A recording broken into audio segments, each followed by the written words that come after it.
Shalom kekasih-kekasih Tuhan. Renungan pada hari ini berjudul Murid yang Memuridkan. Sebelum kita mendengarkan renungan pada saat ini, marilah kita sama-sama mengawalinya dengan berdoa.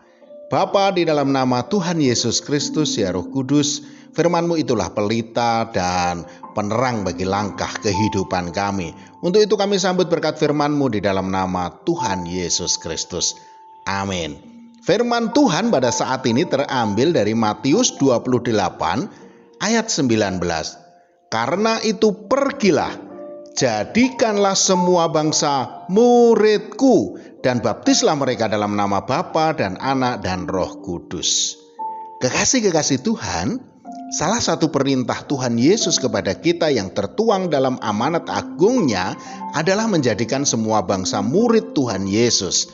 Namun, kenyataannya adalah banyak dari antara kita yang telah lupa atau bahkan sengaja melupakan perintah ini. Mengapa hal itu bisa terjadi, saudaraku? Sebab banyak dari kita telah terlena dengan kehidupan dunia ini.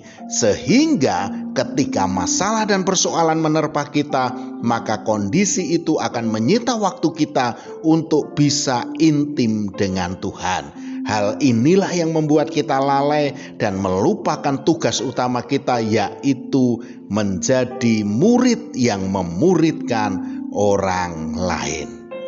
Kita semua tahu bahwa tugas utama seorang murid adalah belajar. Seorang murid yang baik adalah orang yang rajin belajar dan taat pada ajaran gurunya, sehingga ketika menghadapi ujian, maka dia tidak takut dan dapat menjawab serta menyelesaikan ujian itu dengan hasil yang memuaskan. Sebaliknya, bagi murid yang malas belajar akan menjadi murid yang bodoh, dan ketika menghadapi ujian, dia akan mengalami tekanan yang begitu tinggi sehingga ketakutan, kecemasan, kekhawatiran menghantuinya, dan dia tidak mampu menyelesaikan ujian tersebut, sehingga banyak di antara mereka akan mencari jalan pintas, baik itu melalui contekan ataupun cara-cara lain yang tidak terpuji. Dan kalau tindakannya tersebut ketahuan sang guru, maka murid itu pastilah kena hukuman.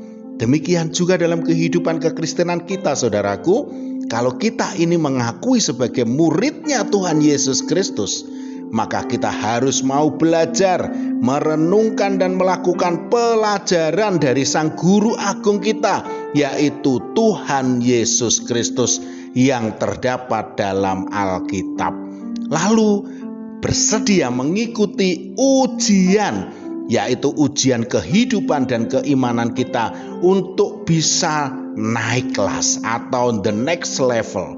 Kalau gagal, artinya kita harus mengulang lagi atau remedi. Sampai kapan? Sampai kita bisa melewatinya. Untuk itu kita harus belajar dan belajar terus.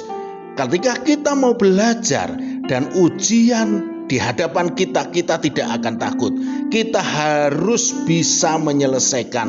Dan jangan lupa, kita mengandalkan Tuhan. Dan jangan mencari jalan pintas atau kuasa di luar Tuhan Yesus. Itulah murid sesungguhnya Tuhan Yesus Kristus.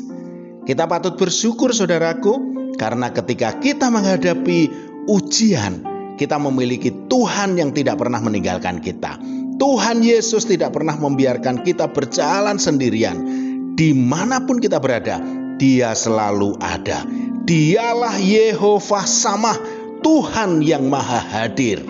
Jangan kita lupa atas diri kita, saudaraku, bahwa kita ini adalah murid Kristus yang memiliki tugas utama menjadikan semua orang muridnya juga. Itulah diri kita, yaitu seorang murid yang memuridkan. Amin. Mari kita berdoa. Bapa, di dalam nama Tuhan Yesus Kristus, ya Roh Kudus, kami serahkan kehidupan kami ke dalam tangan-Mu. Pimpinlah kami ya Tuhan, supaya kami boleh menjadi seorang murid yang memuridkan. Dalam nama Tuhan Yesus Kristus. Amin. Selamat beraktivitas dan tetap semangat. Tuhan Yesus Kristus memberkati.